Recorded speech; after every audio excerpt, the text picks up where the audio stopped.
The offer was made in a conference room on the 14th floor of a building in downtown Portland on a Tuesday morning in September, with the specific clinical tidiness that serious offers receive when the person making them does not want to be misunderstood. The room had a view of the West Hills and a table long enough for 12 people, and on this particular morning there were two. Across from Nathan Cole, 37 years old, structural engineer, father of one, the kind of quiet that gets mistaken for passivity by people who have not yet seen him disagree, sat Margaret Reyes, 54, founder and CEO of Meridian Infrastructure Group, a civil infrastructure development company with contracts in 5 states and a market valuation that had crossed $800 million the previous quarter. She had a power wheelchair that she navigated with the efficiency of someone who had been using one for 6 years and had long since stopped noticing the navigation. She also had on the table in front of her a single sheet of paper with a number on it. The number was $50,000. She slid it toward him. She said, "I want you to understand that this is not a punitive offer. It is a genuine one. The project is not working.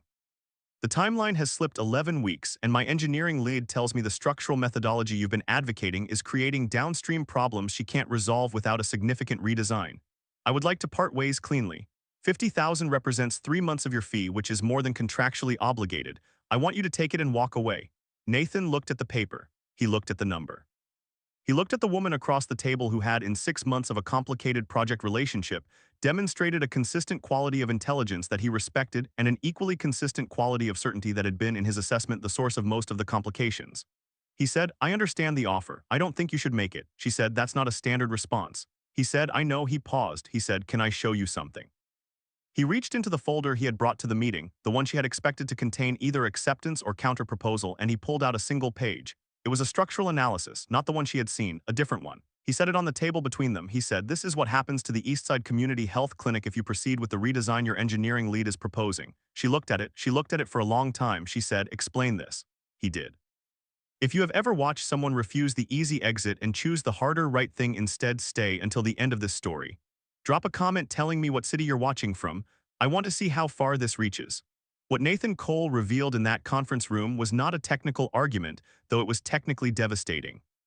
It was something rarer, the specific quality of a person who has done the work honestly, who has arrived at a conclusion that is uncomfortable for everyone including himself, and who has decided that the conclusion is more important than the comfort. He was not fighting for his contract. He was fighting for a building that was going to serve people who had no other advocate in that room. Before we get to what was on that page, let me tell you who these two people were and how they came to be sitting across from each other at that table on a Tuesday morning in September. Because the $50,000 and the structural analysis and the decision that followed are the foreground. The background is what makes them comprehensible. Margaret Reyes grew up in Albuquerque, New Mexico, the oldest of 3 children of a civil engineer named Hector and a high school principal named Gloria, who had between them the specific combination of qualities that their eldest daughter would eventually synthesize into something that made her one of the more consequential people in Pacific Northwest infrastructure development.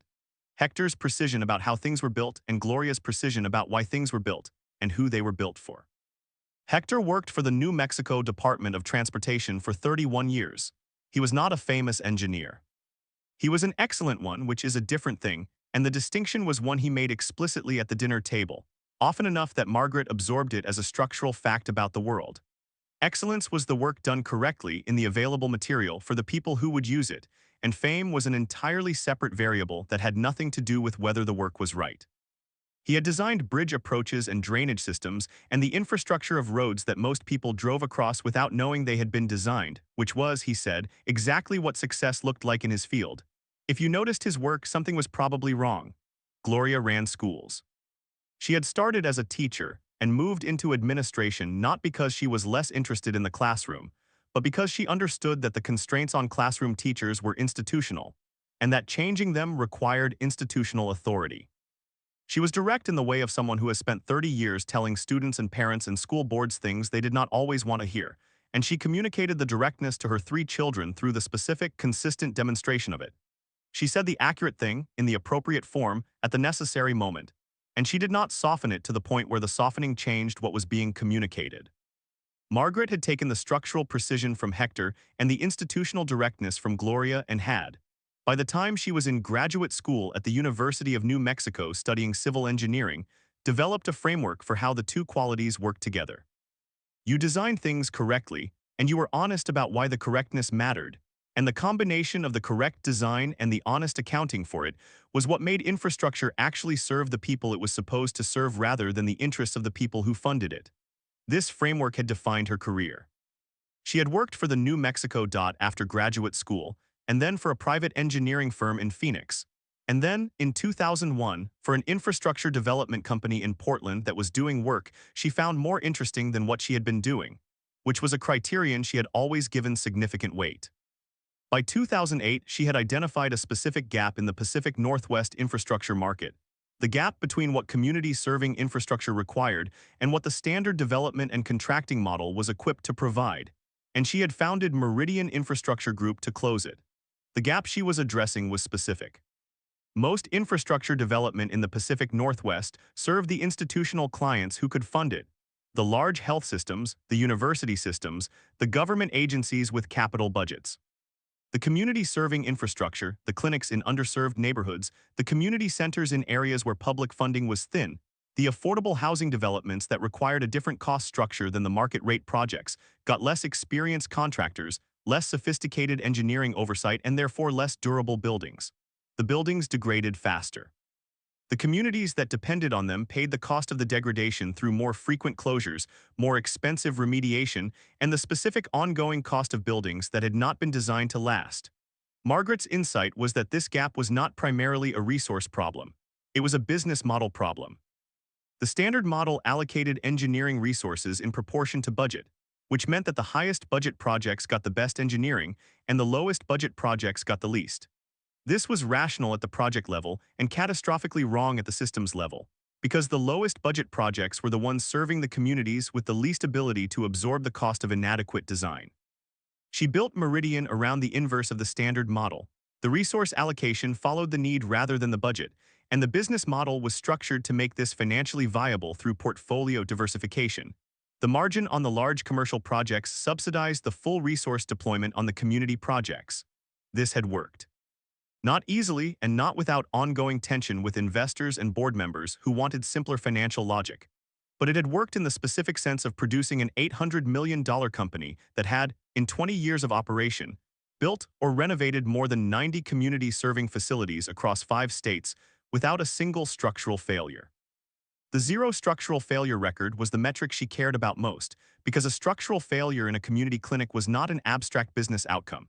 It was a real building, serving real people who had limited alternatives, failing at the specific moment when those people needed it most. The MS had arrived in 2018 when she was 48 in the form that MS frequently arrived, gradually and then undeniably. She had managed the early years with the modifications that the early years permitted, and by 2020 she was using a power wheelchair full-time. She had managed this professionally with the same directness she brought to everything. She told her board and her executive team and her clients what had changed about the physical logistics of her work and what had not changed about anything else. And she managed the adjustment with the specific combination of competence and impatience that characterized her management of most obstacles. The competence addressed the practical requirements. The impatience ensured that the practical requirements were addressed efficiently, rather than becoming occasions for extended management of other people's feelings about them.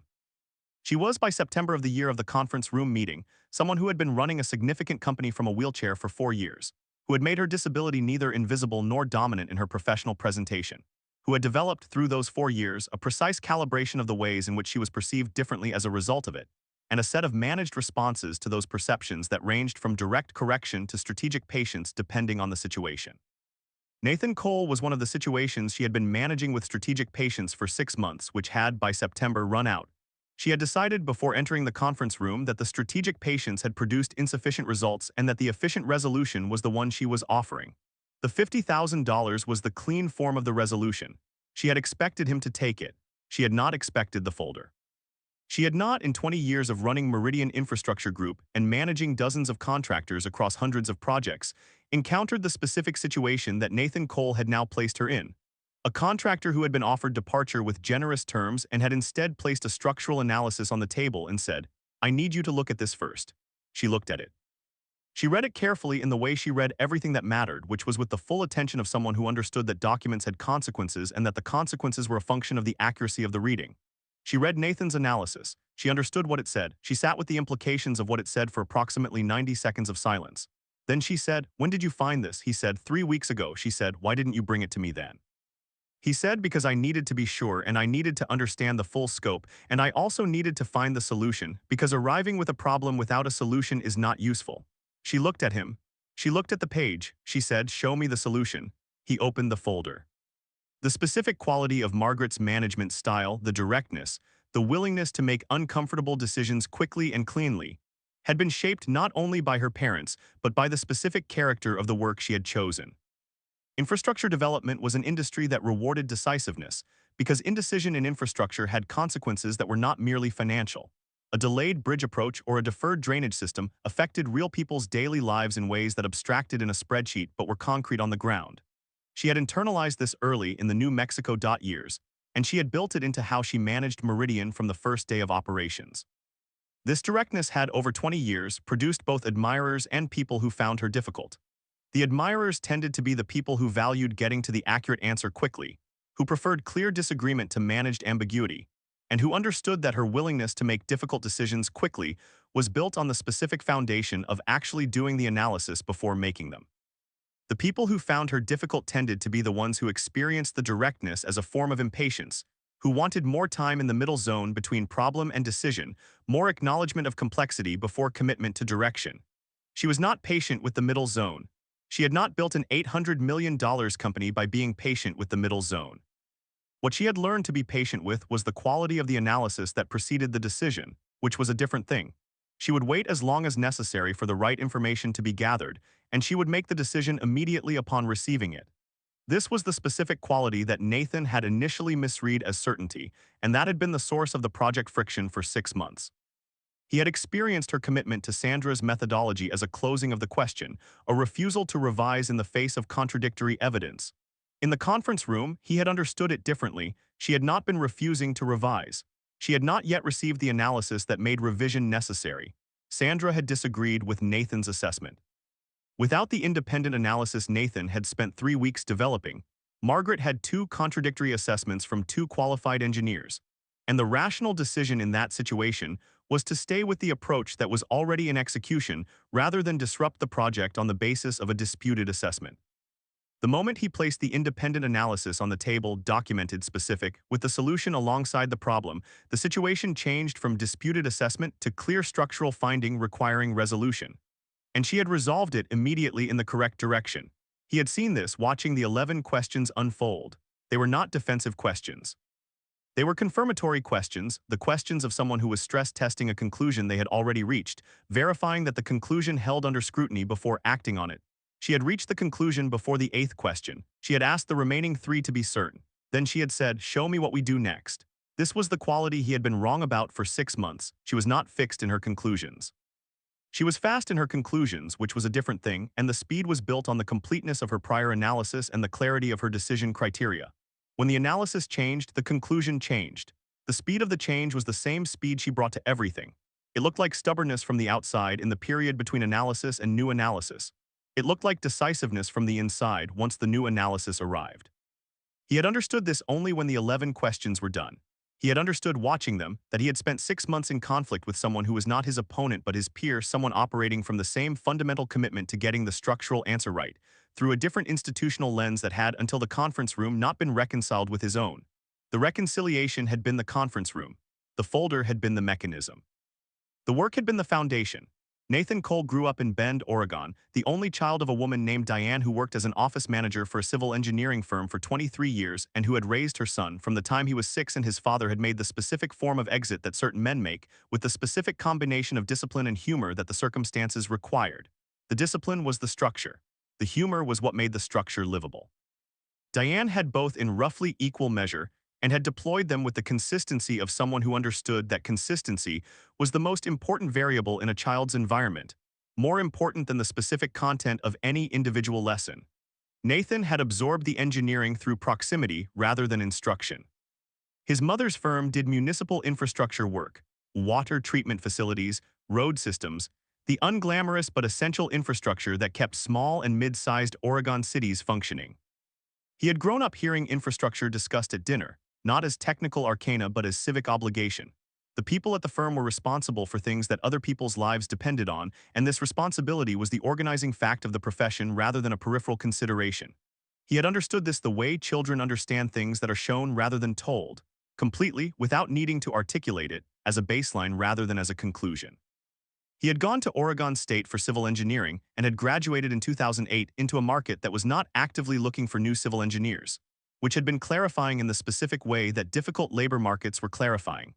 He had learned quickly which parts of his work were fundamental to him and which parts were negotiable, because the negotiable parts were what you gave up in order to keep doing the fundamental work.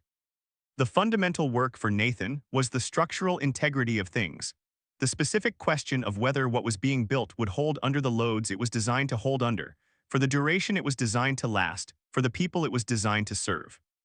He had worked for a large engineering firm in Portland from 2009 to 2015, developing the specific technical depth that early career years at a demanding firm provide, and had started his own structural consulting practice in 2016 because the large firm's model had, in his experience, the specific failure mode he had come to find intolerable. The resource allocation followed the budget rather than the structural requirement, and the structural requirements on underfunded projects were, in his assessment, routinely underserved. He had said this to his supervisor in 2015 in a meeting that had not gone well, and had left the firm shortly after with the specific amicable clarity of a departure that both parties understood was inevitable.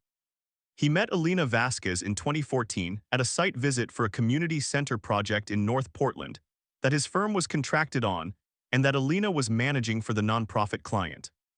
She was a program director at the community development nonprofit, direct, specific, genuinely funny, and possessed of the quality that Nathan had found in a professional life full of people who were competent and pleasant, genuinely rare. She understood both the technical and the human dimensions of the work simultaneously and saw them as the same work rather than separate domains. She understood that a building was not just a structure. It was the physical embodiment of a decision about who deserved good things. They had married in 2016. Josephine was born in 2018. Alina had died in 2021 of the specific and brutal efficiency of glioblastoma, which had arrived in February and had concluded in November, 9 months from diagnosis to the specific gray morning when Nathan had sat in a hospital room and held her hand and known that the conversation they were not quite having was the last one. Josephine was 3 when Alina died. She was 6 in September of the conference room year.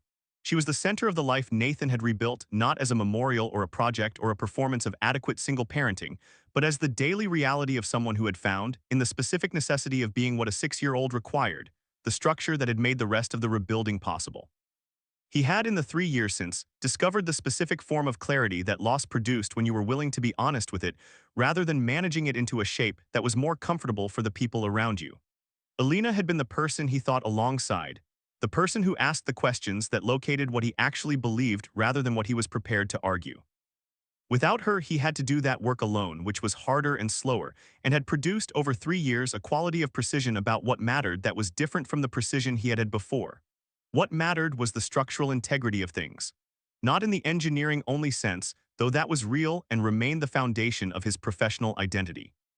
In the full sense, the structural integrity of the work, which meant doing it honestly and completely rather than in the form that served the project's budget or the client's comfort. The structural integrity of the relationships he maintained with the people he worked for, which meant saying the accurate thing at the necessary moment rather than managing for the professional outcome he would have preferred. The structural integrity of who he was showing Josephine he was, which was the most important variable and the one that determined all the rest, because she was watching and absorbing the way children absorbed the foundational things, and what she absorbed would be who she was. He had taken the Meridian contract in March because the Eastside Community Health Clinic was the specific kind of project he had started his practice to work on. A community-serving building in an underserved neighborhood, designed to provide health care to people who had limited alternatives, funded through a combination of state grants and community philanthropy that had produced a budget that was real but tight. He had known from the first site visit that the project had structural complications that the original design had not adequately addressed. He had spent 3 months working through those complications while simultaneously navigating a relationship with Meridian's internal engineering team that was, in his assessment, producing less honest exchange than the project required. Margaret's engineering lead was named Sandra Park. She was technically excellent in the specific domain of the standard infrastructure work that Meridian did most often, which was large-scale commercial infrastructure with adequate budgets and established methodologies. The Eastside Clinic was different. It had an unusual soil profile, a foundation design that had been developed before the full geotechnical analysis was available, and a structural system that Nathan had identified in month 3 as inadequately specified for the actual load conditions at the site. He had raised this with Sandra. Sandra had not agreed. The disagreement had escalated into the project-level conflict that Margaret had, in her characterization of the situation in the conference room, attributed to Nathan's structural methodology creating downstream problems. He had, in the 3 weeks before the conference room meeting, worked through the full implications of the disagreement to their conclusion. He had found what he expected to find, had confirmed it through independent analysis, had identified the solution, and had come to the meeting with both the problem and its resolution. The problem was significant. The solution was achievable. But the solution required 3 things that the current project trajectory was not producing: a full revision of the foundation design, an additional 6 weeks of scheduled time beyond the existing 11-week slip, and the specific acknowledgement that the original structural approach had been wrong in ways that had downstream cost implications. None of these were comfortable. All of them were necessary. He had sat down in the conference room, received the offer of $50,000 and reached into his folder. The 3 years since Alina's death had also produced, in Nathan, a specific relationship with the question of professional risk. He had started his own practice in 2016 partly because the large firm's model was wrong for the work he most wanted to do, and partly because Alina had said, with the directness that was her most consistent quality, that he was spending 3/4 of his working hours on projects he found professionally adequate and 1/4 on the projects he found genuinely important, and that the ratio was the wrong way round and that the ratio was a choice. And that choices had consequences, and he should be honest about whether the consequences he was living with were the ones he would choose deliberately. He had thought about this for 6 months after she said it. With the specific thoroughness he brought to questions, he did not want to answer too quickly, and he had left the firm in October of the same year. The practice had taken 3 years to reach financial stability, which was defined as the point where he was not making a monthly calculation about whether the month's receivables would cover the month's overhead. 3 years was faster than he had modeled. He attributed this partly to the quality of the work, which had generated referrals from the community development organizations he had built relationships with, and partly to the specific reputation he had developed in the community infrastructure sector for the specific quality that that sector most needed and least often found: a structural engineer who would tell you what the building actually required rather than what the budget made convenient. This reputation had a specific origin. In 2018, 2 years into the practice, he had been contracted on a community recreation center in southeast Portland, whose foundation design had, in his assessment, a material deficiency. The client organization, a neighborhood association with a genuinely limited budget, had received a second opinion from another structural engineer that agreed with the original design. Nathan had spent 2 months developing a detailed analysis of the discrepancy and had presented it to the client with full transparency about the cost implications of the correction and the cost implications of not making it.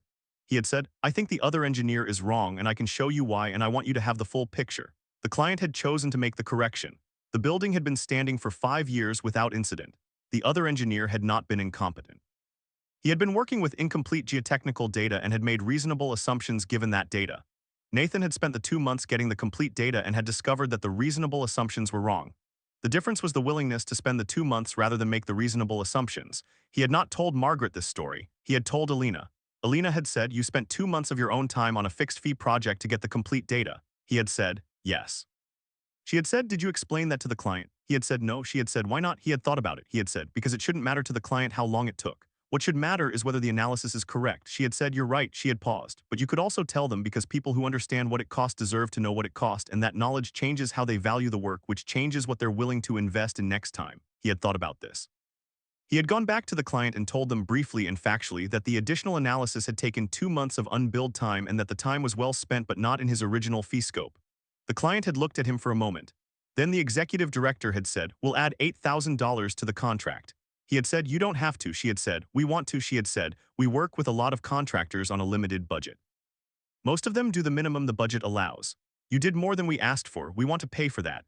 He had taken the $8,000 not because he needed it specifically but because Alina was right. The knowledge of what the work cost changed what people valued, and the accurate accounting was part of the honest work.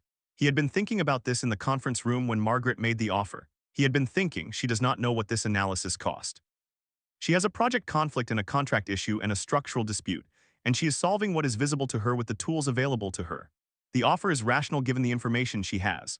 The information she does not have is in the folder. He had opened the folder. The structural analysis Nathan had placed on the table addressed a specific failure mode in the foundation design of the Eastside Community Health Clinic that Sandra Park's methodology had not accounted for. The site sat on a soil profile that was, in the upper 12 feet, deceptively stable. The geotechnical report that had informed the original design had been conducted in a dry summer, and the moisture content readings had produced a load-bearing capacity profile that was accurate for those conditions, and materially inaccurate for the conditions that the soil would experience in a wet season with the weight of the completed building on top of it. The discrepancy was not large enough to be obvious in normal inspection. It was large enough, under the specific combination of loaded weight and saturated soil, to produce differential settlement in the northeast corner of the building, the corner that contained the primary patient intake area and the medication dispensing room. Differential settlement at that corner, under the conditions Nathan had modeled, would produce cracking in the masonry, compromise the waterproofing at the foundation interface, and create, over a period of 5 to 7 years, a progressive structural failure that would require either major remediation or building closure. The timeline to visible failure was long enough that it would not manifest during construction, would likely not manifest during the warranty period, and would arrive at full expression at the specific moment, when the building had been in service long enough that the community had come to depend on it. This was the one thing money could not buy, the building performing correctly for the people it was built to serve, over the 20 to 30-year horizon that community infrastructure was supposed to serve, for a community that had no good alternative if it failed. He explained this. He used the drawings. He walked her through the geotechnical analysis, the soil moisture modeling, the structural calculations, and the settlement projection under the anticipated load conditions. He was specific and complete and did not simplify the technical content in ways that would have made it easier to dismiss, because the specific content was what mattered and because Margaret Reyes was, as he had assessed her from the first meeting 6 months ago, someone who could handle specific technical content and who was better served by the accurate version than by the managed one. She asked 11 questions. Every question was the right question. He answered each one completely. When he finished, she was quiet for a full minute. This was a different quality of quiet from the 90 seconds of silence that had followed her first reading of the structural analysis. That silence had been processing. This silence was something else, the silence of a person who has received information that contradicts the direction they had chosen and who is doing the honest work of integrating the contradiction. She said, "If you had brought this to me 3 weeks ago, we would be 3 weeks closer to the solution." He said, "3 weeks ago I didn't have the solution, I had the problem. Coming to you with a problem I didn't know how to solve would have produced a conversation about whether the problem was real rather than a conversation about how to address it. I needed to find the solution first." She said, "That's an arguable decision." He said, "I know, I made it deliberately." She said, "Your deliberate decision cost me 3 weeks." He said, "Your engineering lead's disagreement with my structural methodology cost you 11. He paused. "I want to be careful about how I say this because I'm not interested in a conversation about fault. I'm interested in a conversation about what we do next." She looked at him for a moment with the specific expression of someone who has just had a thing said to them that is accurate and uncomfortable and that they had not expected, which was the expression that Nathan Cole, in 6 months of working adjacent to Margaret Reyes, had come to recognize as the expression that preceded her most honest engagement. She said, "All right, show me what we do next." He showed her. The solution was a driven pile supplement to the existing spread footing design, placed at 6-foot intervals along the northeast quadrant of the foundation, which would transfer the load from the problematic upper soil layer to the stable bearing stratum at 22 feet. The supplement could be installed without dismantling the existing foundation work, which preserved approximately 60% of the construction progress. The additional schedule impact was 6 weeks, not 11, less than the existing slip, not more. The additional cost was $240,000, which was material, but was substantially less than the cost of either the redesign Sandra had been proposing or the remediation that would be required if the settlement manifested in year 5. He had brought 3 quotations from pile installation contractors he had contacted in the previous week. He had done a preliminary coordination review with the mechanical and electrical subcontractors to confirm the supplement did not create interference issues. He had drafted the revised structural calculations, which he placed on the table. He said, "I have done everything I can do without your authorization. What's in front of you is enough to make the decision." "I'd like to know what the decision is," she said. "What do you want the decision to be?"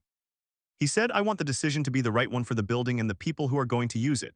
He paused. "I also want to keep working on this project, but if that's not possible, the building still needs the pile supplement. If you want to find a different contractor to execute the solution, I'll hand over everything I have." He paused again. "That's the solution. It doesn't require me." She looked at him for a longer moment than the previous ones. She said, "Why are you doing this?" He said, because I have a daughter. He paused. She attends a clinic like this one. The one in her neighborhood, it's the same kind of building, same kind of community, same kind of patient population. If someone had done this analysis on her clinic and not told anyone because they were worried about their contract, I would want to know about it. So I'm telling you, there was silence. Then Margaret Reyes said, I'm not going to make the offer again. He said, I know. She said, I want you to continue on this project. She paused. I also want to understand how you and Sandra arrived at such different assessments of the same structural situation. He said, that's a longer conversation. She said, I have time. She gestured at the view of the West Hills. She said, and apparently so does this building. He said, yes, it does. He closed the folder. The real meeting began. The specific texture of Nathan's 3 weeks of independent work, the period between identifying the foundation problem and presenting the analysis in the conference room, is worth examining in detail because it is where the actual act of the story occurred, rather than in the conference room itself. The conference room was the delivery. The delivery was made possible by the work. He had identified the discrepancy in the foundation performance in week 3 of working under the revised project management structure. After Sandra had redirected his methodology concerns back into the standard compliance framework that Meridian's community project team used. He had been on site for a regular inspection, reviewing the northeast corner foundation work that was in progress, when he had noted a specific detail in the pile cap casting that was inconsistent with his reading of the soil behavior in that zone. It was a small detail, the kind of detail that a different structural engineer might have noted and moved past, attributing the inconsistency to normal site variation. He did not move past it. He went back to his office and ran the settlement calculation for the northeast corner under the assumption that the soil behavior he had observed on site was more representative than the behavior captured in the original geotechnical report. The calculation was not alarming on its own. It was at the edge of what the design allowed. He ran it again under the conditions that the site would experience in a wet winter with a fully loaded building over the first 5 years of occupancy. The second calculation was outside the allowable range. He spent the next 4 days gathering the additional information he needed to be sure. He ordered a supplemental geotechnical investigation of the northeast corner zone, which the project was technically not required to conduct, but which he had the authority to request as structural engineer of record. The investigation confirmed what the calculation had suggested. He spent 3 more days verifying his analysis against 3 independent structural references and consulting, by phone with Dr. Helena Kim, whom he had been referring clients to for post-occupancy reviews for 2 years, and whose judgment he trusted specifically on the question of long-term structural performance under differential settlement conditions. She confirmed the analysis was sound. He spent the remaining 2 weeks developing the solution. The driven pile supplement was the obvious approach, but obvious solutions required detailed specification. Pile type, spacing, depth to bearing stratum, load testing protocol, installation sequence that would not compromise the existing foundation work. Coordination with the mechanical and electrical subcontractors whose routing would need to accommodate the pile locations. He contacted 3 pile installation contractors for preliminary quotes. He reviewed the existing subcontractor work that would be affected. All of this was unbilled. He was not being paid for it. The project relationship was, formally, in the state of active dispute that had preceded Margaret's offer. He was spending his own time on evenings and on the weekend when Josephine was with his mother in Bend to develop a solution to a problem that he had identified on a project he was about to be paid to leave. He did this for the same reason he had spent 2 months getting the complete geotechnical data on the Southeast Portland Recreation Center in 2018. Because the analysis was for the building, and the building was for the people who would use it. And the people who would use it were not party to the project conflict, and had no representation in the professional dispute between Nathan and Sandra, and by extension Margaret. He was the only person in the situation who was thinking about the northeast corner of the Eastside Clinic from the perspective of the patients who would be sitting in the waiting room over it in 5 years. He was also, which he acknowledged honestly to himself in the late evenings when the analysis was on the screen and Josephine was asleep, and the house was quiet, thinking about the specific calculation of what taking the exit would cost him professionally. He was not a person who pretended to purity. He was a person who did the honest accounting. The honest accounting included the $50,000 was 6 months of his practice's baseline revenue, the project relationship was already broken, and his professional options in the situation were limited to accepting the exit or staying and fighting for a structural approach that Sandra had disputed, and that Margaret had, in the absence of the independent analysis, rationally deferred to her internal team's assessment. The honest accounting also included, if he took the exit, the building went forward on the inadequate foundation, and he knew this and Margaret did not, and the community clinic opened, and the settlement began. And in year 5 or year 6, the building had a structural problem that nobody understood until they found the geotechnical history and the original structural dispute and understood what had happened. And then the people who had been counting on the clinic were in the specific situation of people whose infrastructure had failed them, not because of malice, but because of the specific accumulation of reasonable decisions made under real constraints by people who had not done the 2 months or the 3 weeks of additional work that would have found the problem. He was not willing to be one of those people. Not because he was heroic. He was not heroic. He was simply a structural engineer who understood what the building required and was not willing to leave a building that he understood on a foundation he knew was wrong. This was not courage. It was the minimum requirement of the profession, held to under conditions where it was expensive to hold it. Lena had said in a conversation they had in the 3rd year of their marriage about a different situation involving professional risk that there was a specific kind of courage that looked like stubbornness from the outside and was actually just the consistent choice to do the accurate thing when the accurate thing was costly. She had said, "It's not dramatic. It's just the same choice made the same way every time for the same reasons." He had said, "That sounds exhausting." She had said, "Not exhausting," clarifying. The choice is always the same choice. You stop having to make it each time. He had understood this abstractly when she said it.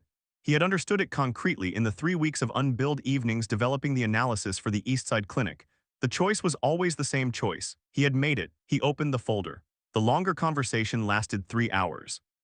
It began with a structural disagreement between Nathan and Sandra Park, which was both a technical dispute and, as the conversation revealed over time, a methodological one. Sandra was trained in the standard infrastructure model that had served Meridian well on its large commercial projects. Comprehensive design documentation at the outset, strict adherence to the approved design through construction, deviation from the approved approach treated as a risk to be managed and minimized. This was, Nathan explained to Margaret, the correct methodology for projects where the site conditions were well characterized before design began and where the approved approach had been developed with full information. The Eastside Clinic was not that kind of project. It was a project where the site characterization had been incomplete at design time, where the geotechnical data had gaps that only became apparent when the foundation work started, and where the correct response to an incomplete site characterization was adaptive engineering. The willingness to revise the structural approach as additional information became available, rather than treating the original design as authoritative regardless of what the new information showed. Sandra had treated the original design as authoritative. Nathan had treated it as a starting point subject to revision as conditions warranted. This was not a trivial difference of style. It was, in Nathan's assessment, the difference between a building that would perform correctly and one that would not. He was careful in explaining this not to frame it as a question of Sandra's competence. She was technically competent. The issue was the mismatch between her methodology and the specific requirements of this project type. Margaret understood this distinction quickly, as Nathan had expected she would. It was precisely the kind of organizational problem she had been building Meridian to address for 20 years, and the recognition of it in her expression was the recognition of a problem she had encountered in different forms before. She said, "This is the gap I've been trying to close." Community project risk profiles are different from commercial project risk profiles, and the methodology that serves one does not necessarily serve the other. He said, "Your zero structural failure record suggests you've generally succeeded at closing it," she said, "on the projects that made it to construction with the right methodology from the start. This is the first time we've had a methodology mismatch this significant during construction." He said, "It may not be the first time you've had it. It may be the first time you've had it documented this explicitly." She looked at him. She said, "Explain that," he said. "I've done structural consulting for community projects for 9 years. Before this project, I've encountered 3 situations where the original design approach was inadequate for the site conditions and where the client's construction management had the same investment in the original approach that Sandra had here. In all 3 cases, the conversation was managed in a direction that preserved the original approach rather than in a direction that corrected it." He paused. "I don't know what happened on those buildings. They may be performing fine. They may be accumulating the kind of subtle degradation that won't be visible for another few years. I hope the former. I'm not certain." This was the most uncomfortable thing he had said in the entire meeting.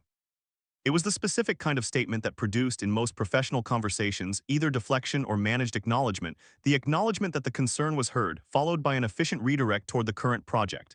Margaret did neither. She sat with the implication. She asked, "How widespread do you think this problem is?" He said, "I don't have data. I have pattern recognition from 9 years of community project work."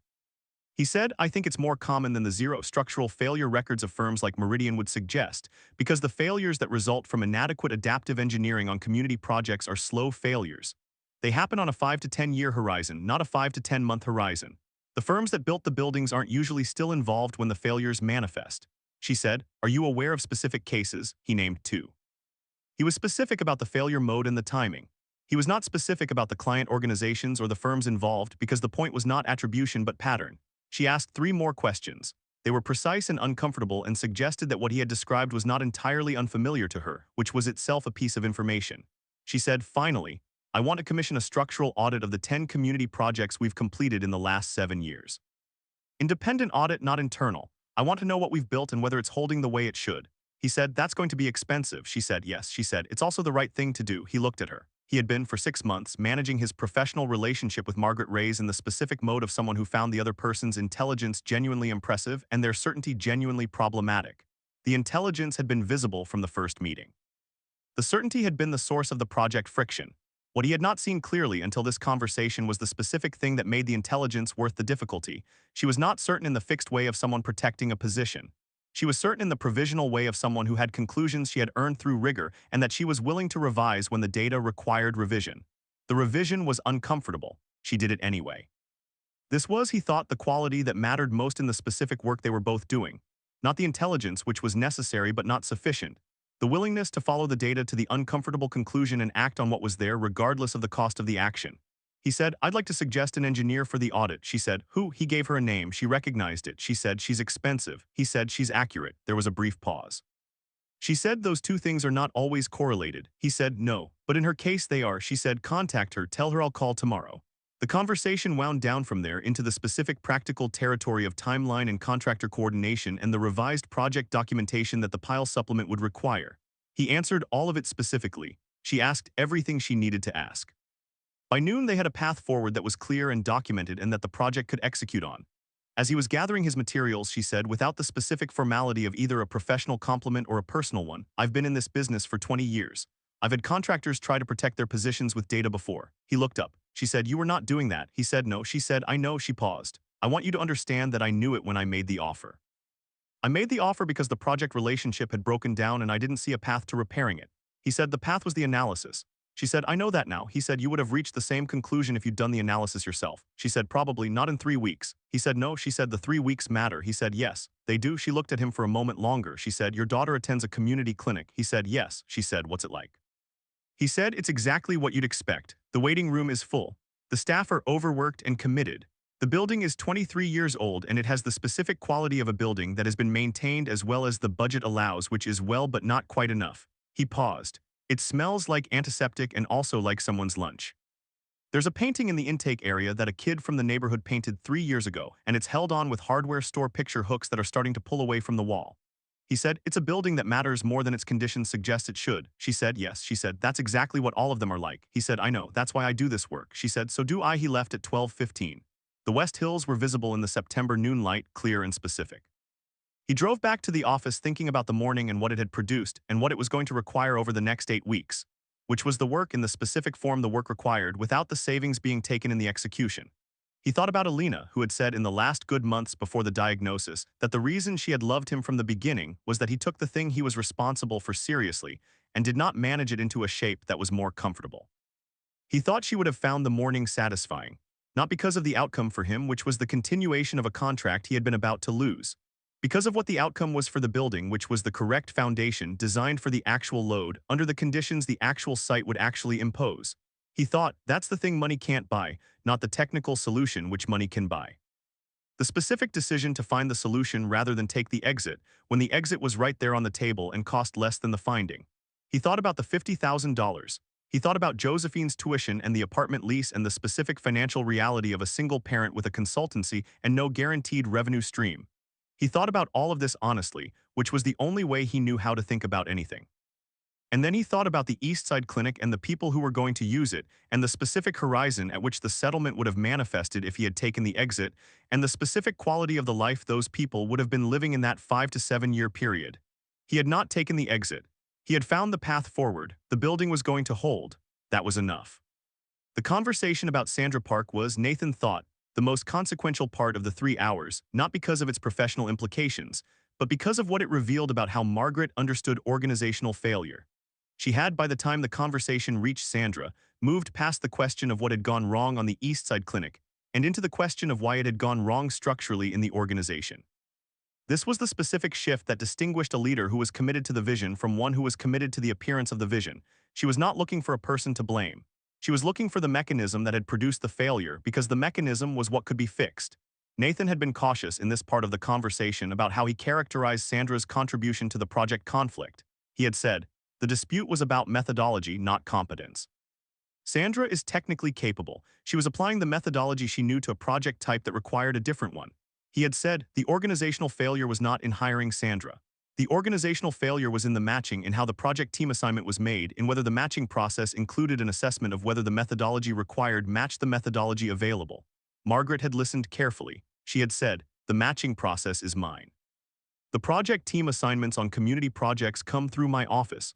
He had said, "Yes," she had said, "I was using the same matching criteria I use for commercial projects." He said, "Yes," she said, "and the criteria don't account for the difference in adaptive engineering requirements." He said, "Correct."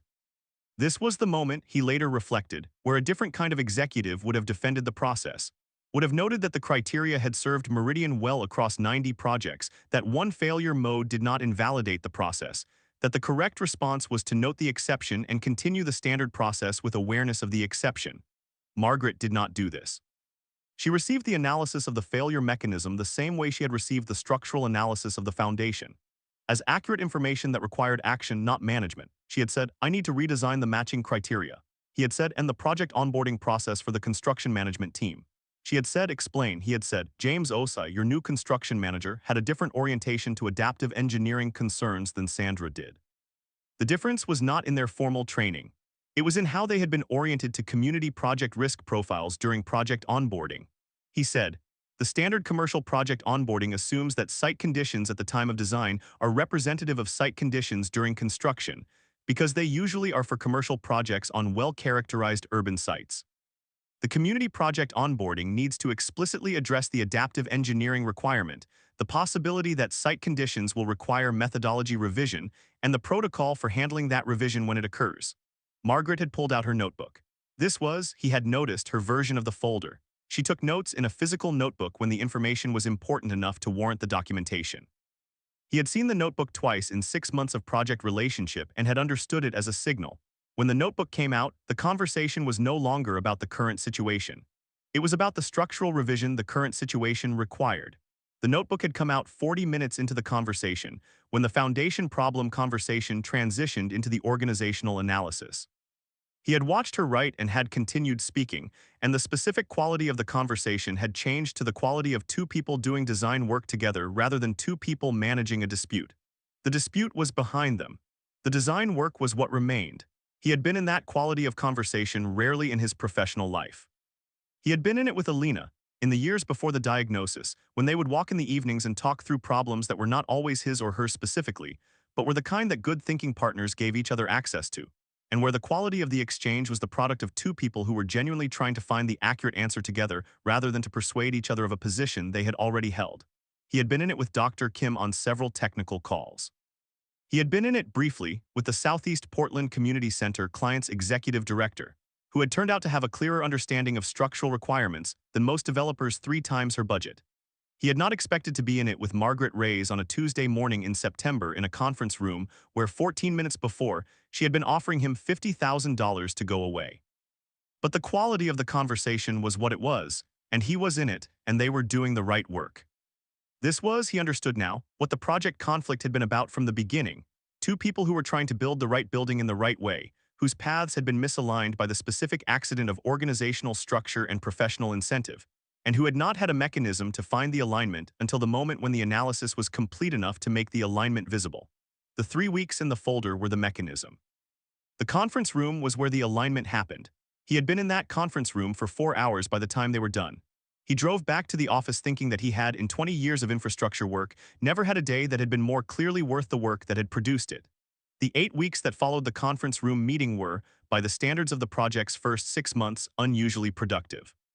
This was partly because the pile supplement design was technically clean once the foundation revision was accepted, a well-understood solution to a well-characterized problem, which was a different situation from the preceding months when the fundamental structural question had been under active dispute. But it was also because the quality of communication between Nathan and Meridian's project team had changed materially. Margaret had, in the 2 days following the conference room meeting, done several things. She had called the structural auditor Nathan recommended. She had had a direct conversation with Sandra Park that Nathan was not party to and about which he knew only what Margaret had chosen to tell him, which was, Sandra will be transitioning off this project and moving to a different assignment. We'll have a new construction manager on site by next week. He had said, that's your decision to make. She had said, yes.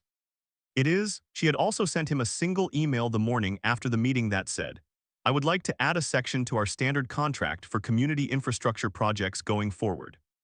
It would create a specific obligation for the structural engineer of record to flag adaptive engineering requirements during construction without requiring agreement from our construction management team first, and to bring those flags directly to me if the construction management team disputes them.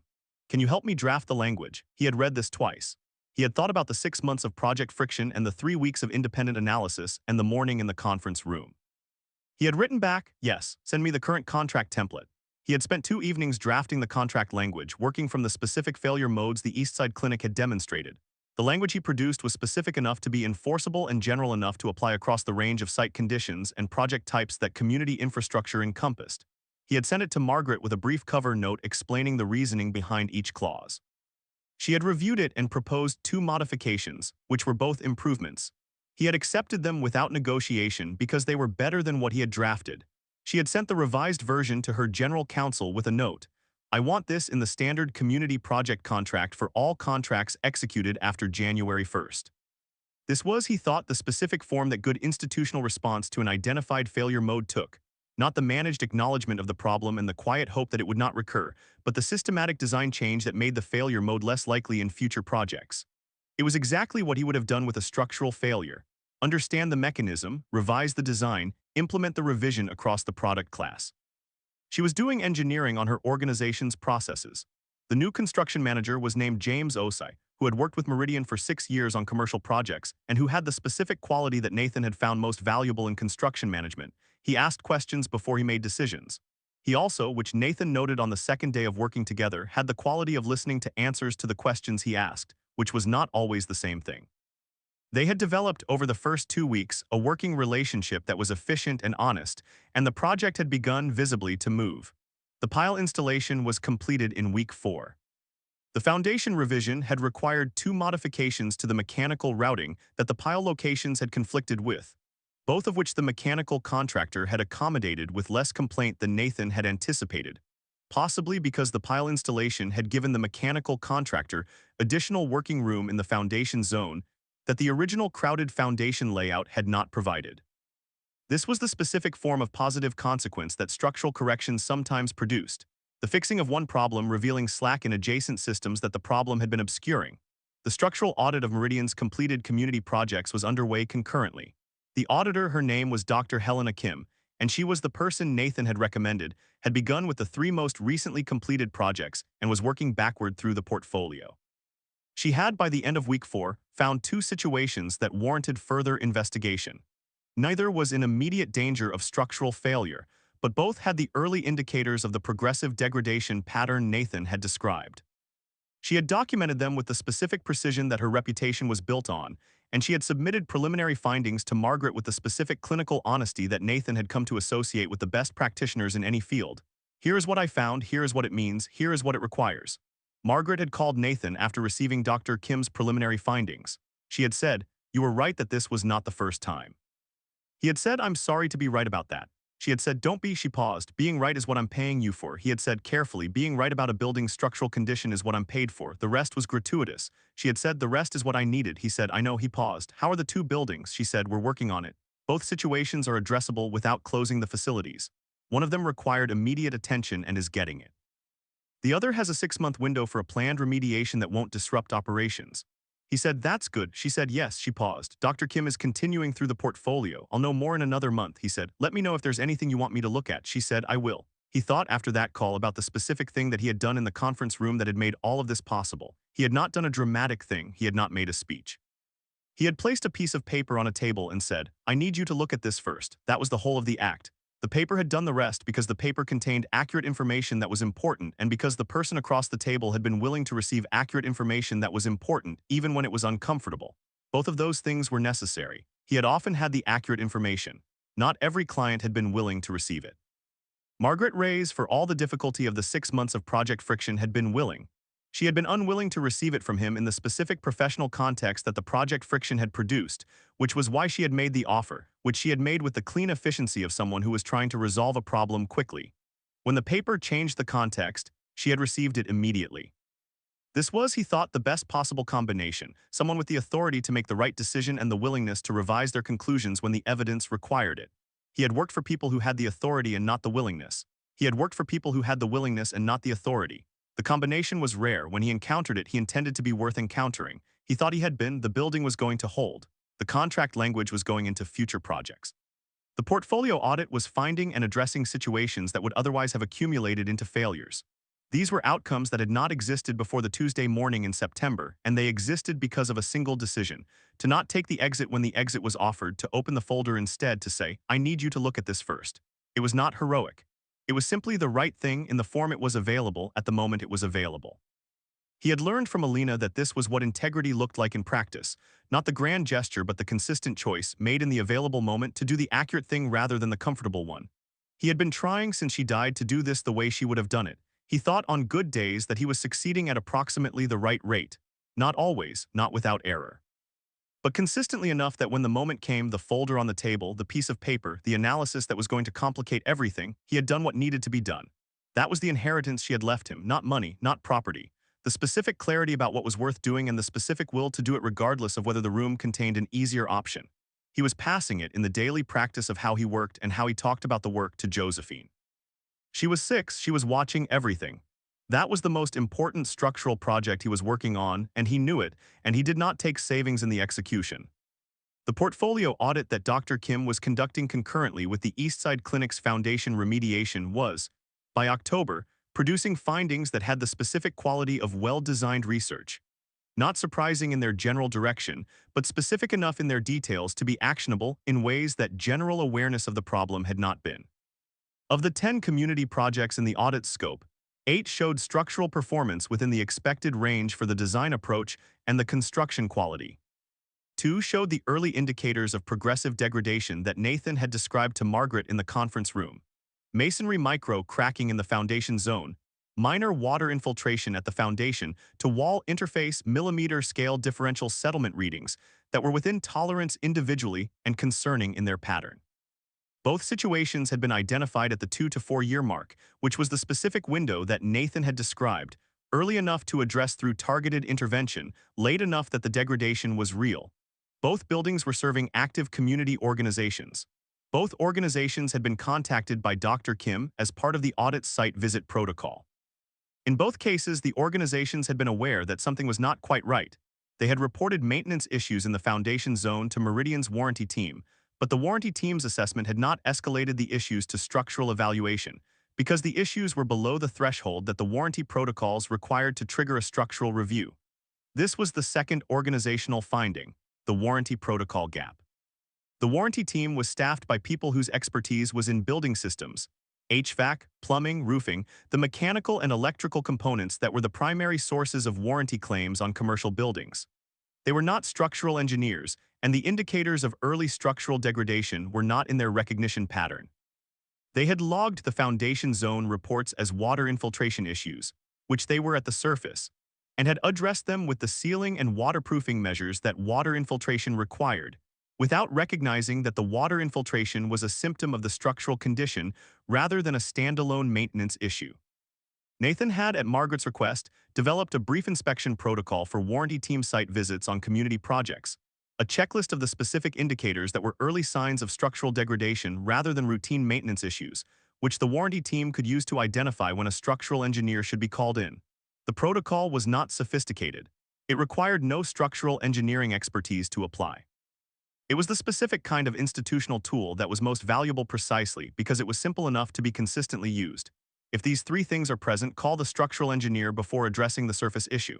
He had sent it to Margaret in a 3-paragraph email. She had forwarded it to the head of the warranty team with a note: implement in the field protocol for community projects immediately. The warranty team head had asked 2 clarifying questions. Nathan had answered them.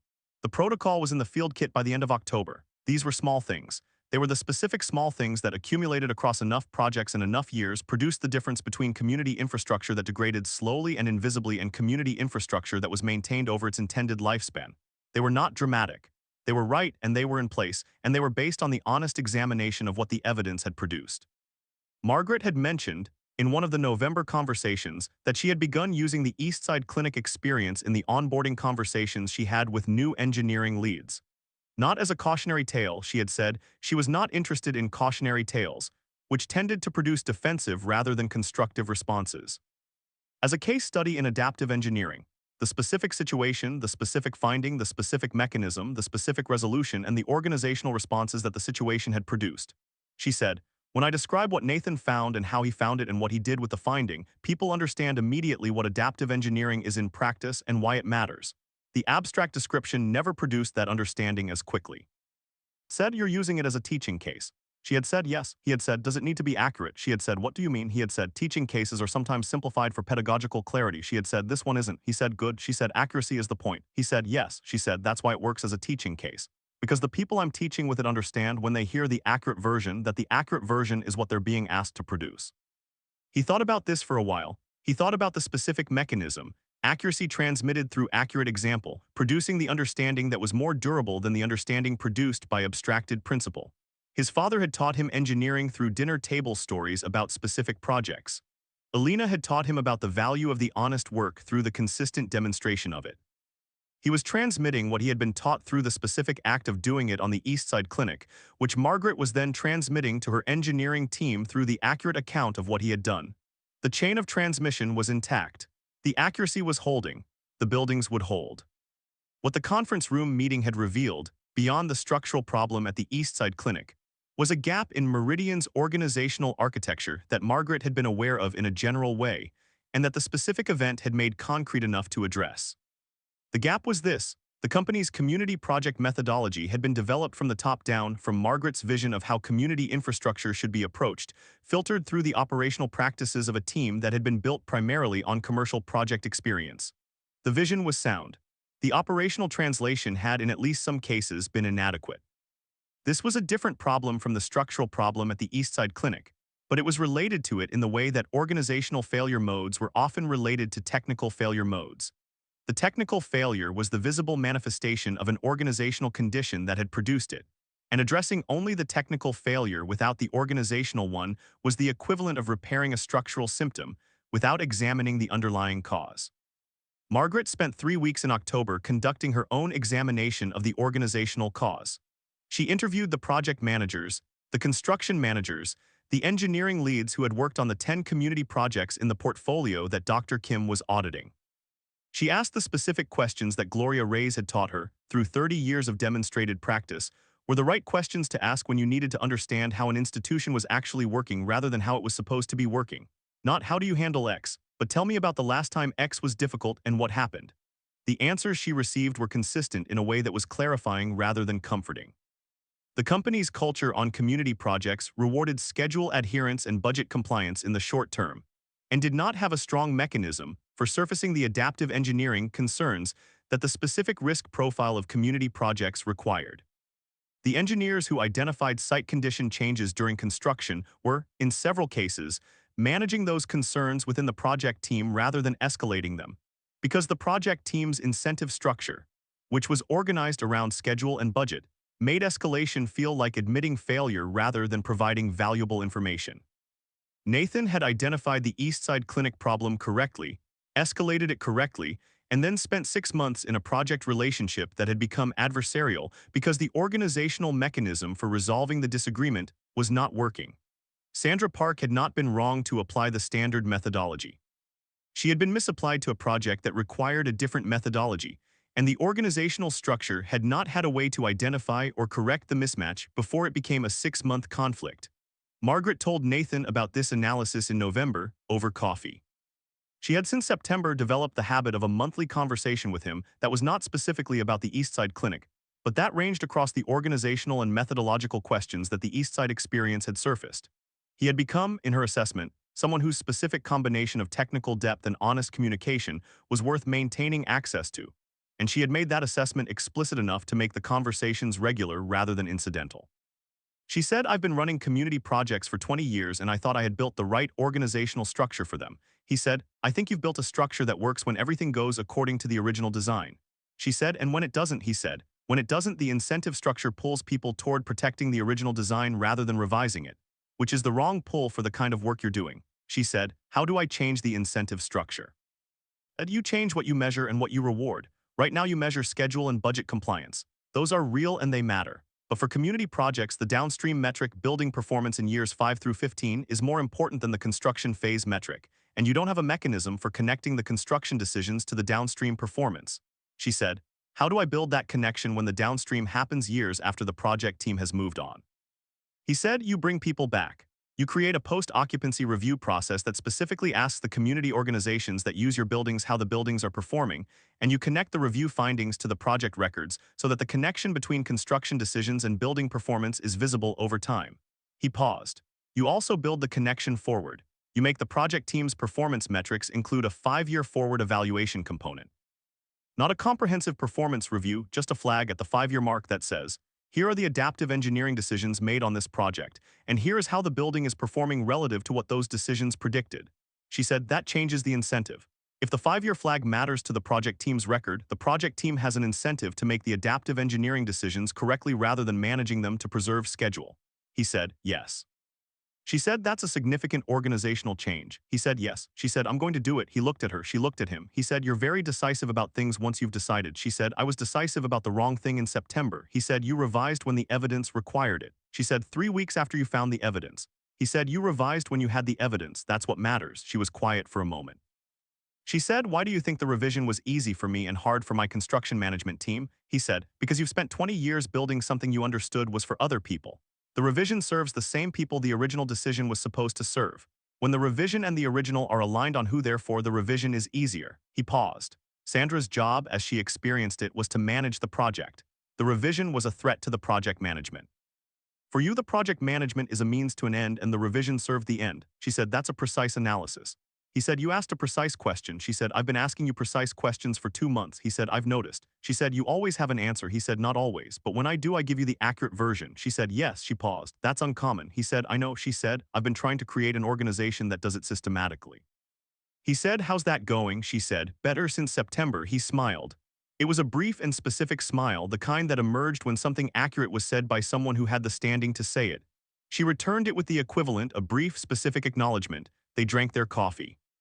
Outside, the November rain was doing what November rain in Portland did, which was arrive as though it intended to stay indefinitely, which it did, and which the city had long since incorporated into its operating assumptions. He had a meeting at 2. She had a board call at 3. They finished their coffee and went back to their respective work, which was the specific form of things being as they should be. The work continued, the building was being built correctly, the organization was being improved, and the conversation had produced what it needed to produce and had ended when it was finished. This was, Nathan thought on the drive back to the office, what Alina had meant when she said that the reason institutions existed was to make individual judgment redundant, not by eliminating it, but by building the right judgments into the structure so that the people working within the structure did not have to make them from scratch each time. He was not building an institution. He was contributing to the improvement of one which was available to him in the form the project had provided, and which he was doing with the same quality of attention he tried to bring to the structural analysis on every site he worked. He drove. The rain continued. The Eastside Clinic's foundation was settling correctly, under the loads it had been designed to carry, in the soil conditions it had been designed for. That was the whole of it. That was enough. The specific question of how Meridian's community project methodology had diverged from its commercial project methodology, and when, was one that Margaret had been investigating in October through the interviews she had conducted with her project management and engineering staff. The picture that emerged was not the picture of a sudden deviation but of a gradual one. The community project methodology had begun as a deliberate adaptation of the commercial approach, with specific modifications built in for the risk profile differences. Over time, as Meridian had grown and the project management infrastructure had been professionalized, the modifications had been absorbed into the general project management framework and had lost their distinctiveness. The standard commercial approach had, by institutional gravity, reasserted itself as the default, because the standard approach was what the majority of the company's projects required and what the majority of the project management staff had been trained to apply. This was, Nathan had noted when Margaret described it in November, the organizational equivalent of the structural problem he had found at the Eastside Clinic. The original design had been correct. The execution had introduced a modification that looked like a simplification and was actually a significant structural change. And the modification had accumulated over time in ways that were not visible, until the specific site conditions revealed the gap between the design and the execution. She had said the same failure mode. He had said, yes. She had said, that's clarifying. He had said, most structural failure modes have organizational analogs. She had said, I'll think about that for a while. He had said, let me know what you find. She had told him 2 weeks later that she had spent an evening working through the analogy systematically. She had identified 3 organizational failure modes that she believed were present in community-serving institutions across the infrastructure sector, all of which she now understood as structural failure modes in organizational form. He had asked her to describe them. She had said, load transfer failure, the intent of the organization doesn't transfer completely to its operational practices, in the same way that load in a connection doesn't transfer completely to the connected member when the connection is inadequate. He said, yes. She said, differential settlement, different parts of the organization develop at different rates and in different directions, creating misalignment that doesn't manifest as an acute failure but as the progressive accumulation of small operational inconsistencies. He said, exactly. She said, and foundation failure, the organization's commitments are incompletely anchored to the stable values that should bear them, so they shift under the specific pressure of financial cycles or leadership changes or the gradual institutional drift toward the path of least resistance. He had been quiet for a moment. He had said, you've been thinking about this seriously. She had said, I think seriously about everything I find useful. He had said the third one, foundation failure, is the most common organizational failure mode in community-serving institutions. She had said, I know, she had said, it's what I built Meridian to resist. He had said, it's also what you nearly demonstrated on the Eastside Clinic in a smaller form. She had been quiet. Then she had said, yes, that's accurate. He had said, the foundation held. She had said, because you found it in time. He had said, because you received the finding when it arrived. She had been quiet again, in the way she went quiet when something accurate was being said. She had said, that's the thing I'm most focused on rebuilding in the organization. The mechanism for receiving findings that require revision rather than managing them toward the existing approach. He had said, how do you build that? She had said, you build it by demonstrating it from the top. Every time I receive an uncomfortable finding and act on it rather than managing it, I'm demonstrating what the organization is supposed to do. It's the same as what you were saying about the teaching case. He said, yes, she said, the demonstration has to be consistent and it has to be visible. He said, which means it has to be uncomfortable sometimes. She said, yes. He said, that's the price. She said, yes, I know, I've been paying it for 20 years. He said, does it get easier? She said, it gets more practiced. He said, not easier. She said, no, not easier. He thought about Alina, who had said that the consistent choice clarified rather than exhausted. He thought that Margaret had found the same thing from a different direction. The consistency of the choice produced a kind of institutional identity that was itself a form of load-bearing. The organization's resistance to the path of least resistance was a structural property, built up through the consistent demonstration of the alternative. It was not comfortable. It was durable. He thought, this is the organization I wanted to work for when I started this practice. I just didn't know it until I found the folder situation. He thought, sometimes you have to have the conference room to find the organization. December brought the completion of the Eastside Community Health Clinic structural work, and with it, the specific satisfaction that comes from watching a building reach the point in construction when the structure is committed. When the foundation is in the ground and the steel is in the walls and the load path from the roof to the bearing stratum is established and verified, and what remains is the fit-out and the finishing, which are important and which are not this work. Nathan walked the site on the first Friday of December with James Osai, the construction manager who had replaced Sandra on the project in October. James was methodical in the specific way Nathan had come to appreciate. He asked the questions that needed to be asked before the concrete was poured, not after, and he had the quality of treating the structural engineer's observations as information rather than as obstacles to the schedule. They had developed, over 10 weeks of working together, the specific working relationship that productive construction sites produced when the people on them were operating from compatible assumptions about what the work was for. Nathan did a complete inspection of the pile installation documentation. Every pile location, every depth log, every load test result. He checked the foundation interface waterproofing at the northeast corner, the specific zone that would have been the failure point under the original design, and that was now, under the revised design, supported by the driven piles that transferred the structural load to the bearing stratum at 22 feet. He checked the settlement monitoring gauges that he had specified as part of the revised design, 4 of them, placed at the building corners, which would be read quarterly for the first 3 years of the building's occupancy and would provide the specific long-term performance data that the post-occupancy review process Margaret was implementing would use. The gauges were already in. James had installed them himself rather than delegating to a subcontractor, which Nathan had not asked him to do. When Nathan noted this, James said, you specified them. You should be the one who reads them. If I install them, I'll know where they are. Nathan had looked at him. He said, "That's correct." James said, "I've been on 4 community projects for Meridian. I'd like to know how this one holds up." Nathan made a note to mention James' OSI to Margaret at the next conversation. The clinic was scheduled to open in March. The community development nonprofit that had funded and developed it, the same kind of organization Alina had worked for before she died, staffed by people who had chosen this work in full knowledge of what it paid and what it required, had already begun scheduling patient registrations for the new facility. The patient intake capacity was 3 times the existing clinic in the neighborhood, which was operating out of a converted retail space with inadequate ventilation and no accessibility features that qualified as genuine accessibility rather than technical compliance. Nathan had visited the existing clinic once, before the project began, to understand what the Eastside Clinic was replacing. He had spent 20 minutes in the waiting room, which was full on a Tuesday afternoon with the specific population that community clinics served. Families with young children, older adults managing chronic conditions, people who had been waiting because the appointment system was overwhelmed, and who were waiting with the specific patient quality of people who had learned that waiting was the price of access. He had looked at the building, the converted retail, the mismatched furniture, the hand-painted mural on the wall that was, as he had told Margaret months later, held by hardware store picture hooks that were pulling away from the wall, and he had thought, this is what we're replacing. He thought about this on the site walk in December. He thought about the conference room in September, the piece of paper on the table, the $50,000 that he had not taken. He thought about the specific form of the calculation he had done in that conference room, in the few seconds between understanding the offer and deciding to open the folder. He had thought, if I take this, the building goes forward on the inadequate foundation, and in 5 to 7 years the settlement manifests, and the people in the waiting room of the converted retail space who thought they had a new clinic discover that the new clinic needs to close for major remediation, or worse, never opens at all because the structural problem is found during the final inspection, and the converted retail space is still there. And the hardware store picture hooks are still pulling away from the wall, and the people waiting on the Tuesday afternoon are still waiting because the capacity they thought was coming didn't arrive. He had thought, I cannot take this. He had thought Alina would not take this. He had thought Josephine is watching, and he had opened the folder. The building was going to open in March.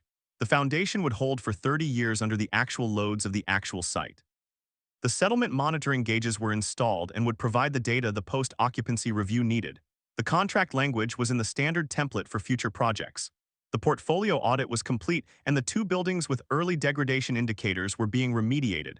The organizational incentive structure was being revised. These were the consequences of not taking the exit. They had taken 4 months and cost significantly more than $50,000 in Meridian's remediation budget and Nathan's unbilled hours and Dr. Kim's audit fees. They had also cost Sandra Park her position on the project, which was an outcome Nathan had not sought and did not celebrate, and which he had thought about carefully in the weeks after it happened. Whether the outcome was just, whether his choices had produced a result that served the building and the community at a cost to another person that was not his to impose. He had concluded that his obligation was to the structural analysis, not to the management of the organizational consequences that followed from the accurate analysis, and that attempting to manage those consequences would have required compromising the accuracy of the analysis, which was the thing he was not able to do. This was not comfortable reasoning. It was the accurate reasoning. He held both. He walked off the site at noon, signed the inspection log that the structural engineer of record was required to sign at each major phase, and drove to the school to pick up Josephine, who had a half day. She got in the car with the specific organized energy of a 6-year-old who has been in school for 4 hours and has a great deal to report.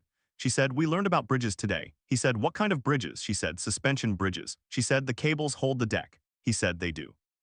She said, "How do they hold the deck if the cables are going up?" He said, "It's because the cables are also going into the anchor blocks at the ends. They pull in 2 directions and the tension keeps everything in place." She thought about this. She said, "It's balanced." He said, "Yes." She said, "Is that engineering?" He said, "Yes." She said, "I want to learn more engineering." He said, "Okay." She said, "When?" He said, "Starting now if you want." She said, "What do we start with?" He said, "We start with why things fall down, so you understand what makes them not fall down." She said, "Okay." She looked at him with her mother's eyes. She said, "That sounds like the right way to start." He drove. She talked. The December rain arrived on schedule. The specific thing that Josephine had said, "That's the right way to start," was one he had thought about for several days after she said it. Not because it was surprising, which it wasn't, but because of the specific clarity it expressed about something he had been trying to teach her implicitly, and that she had absorbed and returned to him in the explicit form. He had been teaching her through the specific conversations they had about engineering and through the way he talked about his work when she asked about it. The principle that his father had demonstrated at the dinner table in Accra and that his own practice had refined over 15 years. You started with what could go wrong, because understanding failure was the foundation of understanding integrity. You could not know what made things hold unless you understood what made them fall. The structural analysis that had been the whole of the Eastside Clinic conference room situation was, at its root, an analysis of failure. What would fail, how it would fail, under what conditions, on what timeline. He had told Josephine in the December conversation about bridges that the cables held the deck because they were also anchored at the ends, and that the tension kept everything in place. He had told her that understanding this required understanding what would happen if the anchors failed. The deck would sag, the cables would lose their geometry, the load distribution would change in ways that would progressively overload the remaining connections. The anchor was not the visible part of the bridge. The anchor was the part that kept the visible part from failing. This was what structural engineers understood that most other people did not. The visible thing was held by the invisible thing, and the invisible thing was what mattered. She had said, "I want to learn why things fall down so I understand what makes them not fall down." She had been 6 years old. She had articulated in a child's direct language the analytical sequence that had produced his 20 years of practice and the 3 weeks of independent work and the folder on the conference room table. You started with failure. You understood failure completely. You designed against the failure mode you had understood. You verified that the design addressed the failure mode under the conditions you had identified. And then you stood behind the design in the conference room or at the site or in front of the client and you said, "This is what the building requires and this is why, and the evidence is here in the folder." She was 6. She would be a structural engineer. He was as certain of this as he had ever been of any structural analysis, which was to say, it was the best supported conclusion given the available evidence, and he had not found any evidence that contradicted it. He had also, in the months since September, found something he had not been expecting and that he had not allowed himself to look for. The specific form of not being alone that he had been without since Alina died, which was not the loneliness of absence of company, but the specific presence of someone who was genuinely interested in the same things from a different direction, and who improved his thinking by being in it. This was what he had had with Alina, and what he had lost, and what he had understood in the specific clarity of the November conversations with Margaret that he had found in a different form, not the same form. Alina was irreplaceable in the form she had been, as everyone who has been genuinely present in a life is irreplaceable in the form they occupied. But the specific quality of thinking alongside someone who was operating from the same fundamental commitment, and who improved the thinking through the quality of their engagement with it, that quality was available in more than one form, and the form he had found in the monthly conversations with Margaret was real and valuable, and did not require him to diminish what Alina had been in order to value it. He had said none of this to Margaret. It was not the right frame for the relationship they had, which was a professional relationship with the specific warmth of two people who had found each other to be genuinely worth knowing and who met monthly to think together about the work. He had thought about what Alina would have said about it, and he had concluded that she would have found it exactly right. The right relationship in the right form, valued for what it actually was rather than for what it was not. This was also what integrity looked like in a personal register. The honest accounting applied to what was available without the savings taken in the execution. He was practicing. He was passing the practice to Josephine, who was watching everything. He thought that is the whole of the work that matters. The rest is in service of it. The Eastside Community Health Clinic opened in March. The ceremony was not elaborate, a Friday afternoon event. The nonprofit's board and staff, the funders, the community members who had been involved in the development process, a few local officials who understood what the opening represented in the neighborhood context. There was a ribbon. There was a speech by the nonprofit's executive director that was, Nathan thought, one of the better speeches he had heard at a building opening because it was specific. She named the specific problems the clinic was replacing and the specific services the new capacity would provide. And she did this without the abstraction that most opening speeches preferred because the abstraction was safer and she was not interested in safe. Margaret attended in her wheelchair, and Nathan noticed, in the specific way he noticed structural things, the accessibility of the new facility. The entrance was level with the sidewalk, not ramped as an afterthought but genuinely flush in the way that required the grade of the approach to be designed rather than managed after the fact. The interior circulation was wide and clear. The medication dispensing room and the patient intake area, the areas that had been at the northeast corner, the corner that would have settled under the original foundation design, were functioning normally, with the specific ordinary functionality of spaces that had been built to work and that were working. He walked the space after the ceremony not as a structural inspection. That was done, the building was complete, but as the specific walk he took through buildings he had worked on when they were in service, which was the walk of someone checking not the calculations but the result, the building as the people who used it were using it. The waiting room was filling up with the first patients. The staff were at their stations. The ventilation was working, which meant the air quality was what it should be and not what the converted retail space had been. The accessibility was real. He stood in the corridor outside the patient intake area for a moment. The northeast corner of the building, above the remediated foundation, was unremarkable. It was a wall and a ceiling and a floor, all of them doing what walls and ceilings and floors were designed to do. In 5 years, when the first settlement monitoring reading that fell outside the acceptable range would trigger a review, someone would check the gauges, and the record would show that the readings had been within specification since the first reading, and the review would confirm that the building was performing as designed. In 7 years, the 5-year post-occupancy review would note that the adaptive engineering decisions made during construction had produced a building that was performing correctly for its designed load conditions, and the project record would be updated accordingly. None of this would be visible to the people using the clinic. The woman in the waiting room with the infant was not thinking about the foundation design. The elderly man reading a magazine was not thinking about the pile installation depth. The staff member behind the intake desk was not thinking about the differential settlement calculations. They were thinking about their lives and their health and the specific reason they were in the building, and the building was simply where those things were happening, present and functional and unremarkable in the way that Hector Reyes had always said was what success looked like in his field. Nathan thought about Hector's formulation. He thought it was right about buildings and probably right about most things. The successful version of something was the version that worked well enough that you stopped noticing it, because you were occupied with the actual purpose rather than with the mechanism. The goal of the structural engineer was to make structural engineering invisible. The goal of the doctor was to make the patient's awareness of their treatment irrelevant to the patient's experience of their health. The goal of the parent was to give the child what the child needed to function well in the world, without the child needing to think about whether the need was being met. He thought about Josephine, who was at school while he was at the clinic opening, who had been learning about suspension bridges in December and about load-bearing walls in January, and who had developed, by March, the specific conviction that she was going to be a structural engineer, which she had announced to Nathan on a Saturday morning with the certainty of someone who had arrived at an obvious conclusion and was reporting it rather than proposing it. He had said, "Why?" She had said, "Because bridges and buildings have to work for a long time for people who need them to work, and someone has to make sure they do." He had said, "Yes." She had said, "That's important work." He had said, "It is." She had said, "I want to do important work." He had said, "I know."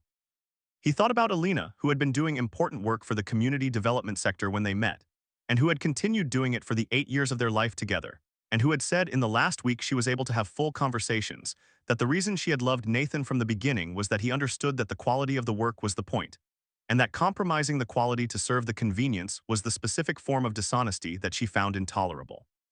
He had said he thought that was true of her too. She had said, "We're well matched." He had said, "Yes." He was carrying her, he understood, in the specific way you carried people you had loved and lost, not as a weight but as a practice, as the ongoing application of the qualities she had had in her own life to the decisions available to him in his. She was in the decision not to take the exit in the conference room. She was in the folder in the analysis in the 3 weeks of independent work that had produced the solution alongside the problem. She was in the answer to Josephine's question about why bridges worked. It's because the cables are also going into the anchor blocks at the ends. They pull in 2 directions and the tension keeps everything in place. It's balanced. He left the clinic at 4. The March light was doing what March light did in Portland, not quite the spring light yet, but unambiguously longer than it had been, the late afternoon holding on in a way it had not held on in February. He drove to the school. Josephine got in the car and said, "How was the building?" He had told her about the clinic in December, that it was the project he had been working on, that it was going to help a lot of people. She had remembered this. He said, "It's good, it's open. People are already using it." She said, "Did the corner work?" He had told her about the foundation problem in general terms without the technical specifics that would have been meaningless to a 6-year-old. She had understood the essential shape of it. There was a problem, he had found it, it had been fixed, and the building was going to work because of the fixing. He said, "The corner is fine." She said, "Because you found the thing." He said, "Because I found the thing and the client was willing to address it." She said, "That's both parts." He said, "Yes." She said, "That's how it works." He said, "That's how it works." She said, "Okay." She looked out the window at the March afternoon. She said, "Can we get a snack?" He said, "Yes." She said, "The place with the good cheese crackers." He said, "The place with the good cheese crackers." He drove. She was 9 months older than she had been in September. In 9 months, she had learned about suspension bridges and load-bearing walls and why things fell down and what made them not fall down, and she had announced she was going to be a structural engineer, and she had asked how the corner was on the clinic he had been working on since before she understood what a clinic was. He thought, "She is paying attention to the right things." He thought, "That's the work." The opening had also, in ways that were not part of the ceremony but that Nathan noticed as he walked the building, confirmed a specific concern he had held from the beginning of the project and that the foundation remediation had addressed but not eliminated from his awareness. the specific way that community clinics accumulated the evidence of their circumstances in the physical fabric of the building. The Eastside Clinic was new, the carpet was clean, the paint was fresh. The furniture was new, which was visible in the way that new furniture was visible in a room that had been used for a morning, the specific absence of wear patterns, the way the chair legs had not yet found their positions on the floor. The ventilation was working at full capacity because the building was operating at a fraction of its eventual load and would not be fully stressed until the patient census reached its design level over the first year. He knew what the clinic would look like in 10 years. He knew it because he had visited the clinic it was replacing, and he had been inside other community clinics in the 10 years of his practice, and the pattern was consistent. The new building became, over time, the building that the community needed it to be, which meant the building that absorbed the needs of the people who could not fully absorb those needs in the rest of their lives. The waiting room accumulated the specific weight of those needs. The furniture developed the wear of use that was heavier than average because the average person coming to a community clinic was bringing more than the specific clinical need that was on the intake form. The good buildings, the ones built for 30 years on the correct foundations with the systems designed to maintain rather than replace, with the attention to the load-bearing conditions of the actual site rather than the favorable estimate, held this weight without showing the strain. The bad ones showed it in the specific progression that began with deferred maintenance and ended with the building becoming an illustration of what the community it served had always been told about itself, that it was not worth the same investment as the places where more resources were concentrated. He was standing in a building that was going to hold. The foundation was sound. The pile supplement was in place. The settlement monitoring gauges would give the 5-year data that the post-occupancy review needed. The organizational changes at Meridian would mean that the next community clinic they built would be built with the same quality of structural attention, not because of the dramatic conference room conversation, but because the systematic changes that had followed had made the quality of attention available through the institution rather than dependent on the specific contractor who happened to identify the problem. This was the whole of what the 3 weeks in the folder had produced. A building that would serve the people it was built for the time it was built to last, and an organization better equipped to build the next one correctly. Not perfect, not impervious to future failure. Better in the specific and modest and durable sense that better meant in structural engineering, more likely to hold under the actual conditions for the actual duration. Nathan stood in the northeast corner of the patient intake area. The floor was level, the walls were plumb, the ceiling above him was flat and uncracked. He was standing above the pile supplement that had transferred the structural load to the bearing stratum at 22 feet, in the space that would otherwise have developed the differential settlement that would have produced the specific sequence of masonry cracking and water infiltration and structural degradation that he had modeled and documented and prevented. The building did not know he had done this. The building was not capable of knowing anything. It was a structure of steel and concrete and masonry bearing loads, maintaining the geometry he had designed it to maintain, doing what buildings were designed to do, providing the space in which the things that mattered happened invisibly and without recognition for as long as the foundation held. He thought about Hector Reyes, who had said that success looked like nobody noticing. He thought, this is success. The building stands. Nobody knows the names. He walked out of the northeast corner. A patient was being checked in at the intake desk. 2 families were in the waiting room. A child was looking at a mural that a neighborhood artist had painted on the wall of the intake area held by proper hardware rather than picture hooks from the hardware store because someone had thought to specify the framing correctly. He left through the accessible entrance. He drove to the school. Josephine got in the car and said, "How was the building?" He said, "It's good." She said, "Did the corner work?" He said, "The corner is fine." She said, "Because you found the thing." He said, "Because I found the thing." She looked out the window. She said, "That's the job." He said, "Yes." She said, "That's important." He said, "Yes." She said, "Can we get the cheese crackers?" He said, "Yes." She said, "Good." The March afternoon was doing what March afternoons did. The building stood behind them bearing its loads, serving its purpose, holding what it had been built to hold. The act at the center of this story, a contractor refusing $50,000 and presenting structural analysis instead, is, on its surface, a professional decision. A man did his job honestly and brought the evidence to the client. This is what professionals are supposed to do. It should not be remarkable. It is remarkable. Not because of the technical content, which was Nathan's job, but because of the specific decision point at which it occurred. When the exit was already on the table, when the clean departure was offered and funded, when the path of least resistance was explicitly present and financially reasonable. At that moment, the professional obligation to present the accurate analysis and the personal interest in taking the exit were directly in conflict, and the outcome of that conflict was not predetermined. Most people encountering that conflict manage it in a way that produces a different outcome. Not because they are corrupt or dishonest, because the management of the conflict is the path of least resistance, and the path of least resistance is what happens in the absence of a specific counterforce. The counterforce in Nathan's case was specific, The building was going to serve people who had no other advocate in that room. The analysis was for them, not for him. Taking the exit meant the advocate left the room. This is what he said in the only explicitly personal statement he made in the conference room: "I have a daughter. She attends a clinic like this one." If someone had done this analysis on her clinic and not told anyone because they were worried about their contract, I would want to know about it. This statement accomplished several things simultaneously. It made the abstract personal, not in a sentimental way, but in a specific and verifiable way. It established his stake in the outcome as genuine rather than performative. And it removed, in Margaret's assessment of the situation, the ambiguity about his motivation. He was not protecting a contract. He was protecting a building. Margaret, who had spent 20 years making the argument that community infrastructure deserved the same quality of structural engineering attention as commercial infrastructure, understood immediately what he had said and what it implied. She had been making the argument from the developer and program perspective. He was making it from the engineering and user perspective. The arguments were the same argument from different directions, and the recognition of this was what produced the 11 questions she asked, which were the questions of someone who had received new information that was consistent with their prior understanding, and that extended it in a direction she needed to understand fully. The combination of the two perspectives, Nathan's ground-level structural observation and Margaret's institutional architecture, produced the set of outcomes that followed. The contract language, the portfolio audit, the post-occupancy review framework, the organizational incentive revision. These outcomes were not available from either perspective alone.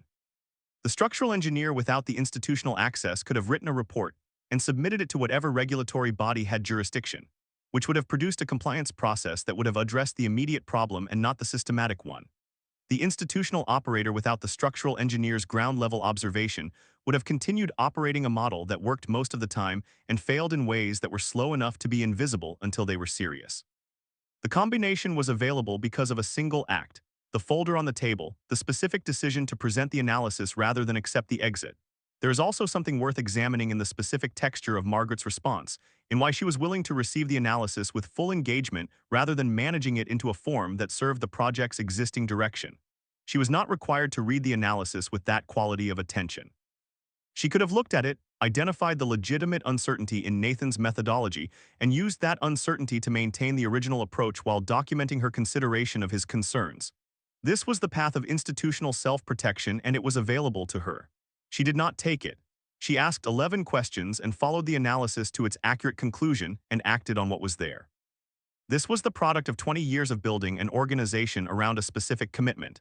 The buildings serve the people who use them, and the decision to compromise the structural integrity of the buildings is always, ultimately, a decision about whose interests are expendable. She had built Meridian specifically to ensure that the answer to that question was never the people using the community clinic. When Nathan put the analysis on the table, the question it raised was precisely that question, and her response to it was the response that 20 years of organizational commitment had prepared her to make. This is what integrity looks like at institutional scale.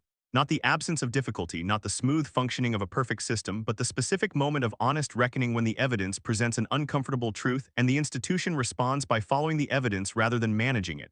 Margaret followed the evidence. The building holds. These two facts are causally connected. That is the whole of the structural argument. There is also a specific dimension of the story worth examining from the perspective of organizational power and its relationship to individual integrity. Margaret Reyes held significant institutional power relative to Nathan Cole in the conference room. She was the CEO of an $800 million company. He was a small independent contractor whose practice depended on contracts from organizations like hers. She was offering him money to leave. She had the institutional authority to make the project history difficult for him professionally, not through malice, simply through the way that large organizations' assessments of contractors shape the contracting market. He knew all of this. He had known it for 3 weeks before the conference room, during the analysis, during the evenings when the folder was being assembled. He was not naive about the power differential, and he was not pretending it was not present. He was simply operating on the conclusion that the power differential was not the relevant variable for the decision he was making. The relevant variable was the building. This is worth naming directly because it runs counter to the implicit lesson that most professional advice tends toward, which is that navigating power differentials requires significant accommodation of the preferences of the more powerful party. This is often true as a practical matter, and the people who ignore it routinely pay professional costs that are real and significant. Nathan was not ignoring it. He had assessed it and concluded that in this specific situation, the accommodation the power differential seemed to require was the specific accommodation he was not able to make, leaving the building with a known structural problem unaddressed. He could not make this accommodation not because he was principled in the abstract. Most people are principled in the abstract, but because the specific form of the accommodation required him to be someone he had decided, through the specific accumulation of the experiences described in this story, not to be. He had decided not to be the contractor who left a building with a known structural problem because it was professionally convenient to do so. That decision had been made well before the conference room. The conference room was the test of whether the decision held under pressure. It held. The structural analysis principle that applied here was one Nathan had articulated to Josephine in the bridge conversation. The load-bearing capacity of a connection is determined by the weakest element in the connection. A structural engineer's professional integrity has exactly this property. It is exactly as strong as the moment when it is most expensive to maintain it. Everything else is untested. The conference room tested it. The test was passed not because Nathan was braver than other engineers, but because the decision that the test was testing had already been made, completely and honestly, in the prior 3 weeks of unbilled work. This is the answer to the question the story implicitly raises. How does a person refuse $50,000? They do not refuse it in the moment of the offer. They refuse it 3 weeks earlier when they decide to do the analysis instead of accepting that the project is over. The offer is the test. The refusal is what was already there when the test arrived. Margaret had understood this the moment she asked the 11 questions. She had understood it because the quality of the analysis told her exactly what had produced it, someone who had spent significant time without institutional support getting the answer right. That level of commitment to the answer was not compatible with the simultaneous commitment to the professional exit that the offer represented. The commitment to the answer was prior. It was the decision that had already been made. She had not made the offer again. She had not needed to. The story of Nathan Cole and Margaret Reyes also illustrates something about the specific conditions under which professional integrity is most difficult to maintain and most necessary. The conditions are not the ones most people imagine when they think about professional integrity failures. Most narratives about professional ethics focus on the dramatic failure, the bribery, the deliberate falsification, the knowing harm caused for personal gain. These exist. They are also in the specific domain of structural engineering and infrastructure development, not the primary failure mode. The primary failure mode is the quiet management of uncomfortable information in the direction of the path of least resistance. The management is almost never cynical. It is usually the product of reasonable-seeming decisions made under real constraints. The budget does not have room for the additional analysis, the schedule does not have room for the additional time, the client relationship does not have room for the additional conflict, the career does not have room for the reputation of being the contractor who causes problems. Each of these constraints is real. The management they produce is understandable. The outcome they produce, a building that is not quite right, in ways that are too slow to be visible and too diffuse to be attributable, is not. Nathan's specific contribution to the Eastside Clinic was not the technical solution, which was a driven pile supplement that any competent structural engineer would have been capable of specifying once the problem was correctly characterized. His contribution was the 3 weeks of independent analysis in the face of an active project conflict, followed by the specific decision to put the problem and its solution in front of the client rather than accepting the offered exit.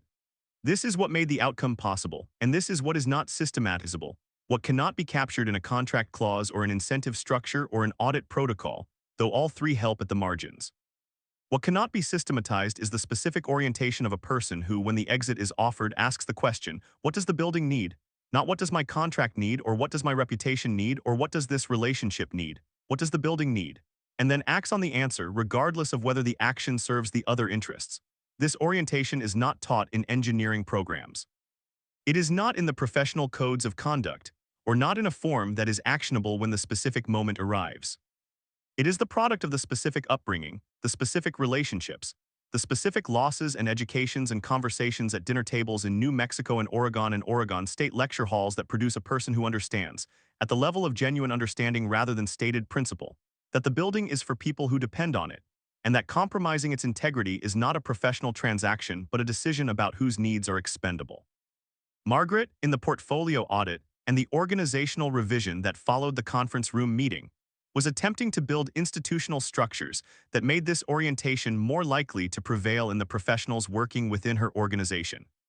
The contract language, the post-occupancy review, the 5-year flag, the incentive revision, all of these were attempts to build the right orientation into the organizational architecture, rather than relying on the individual contractors to bring it with them.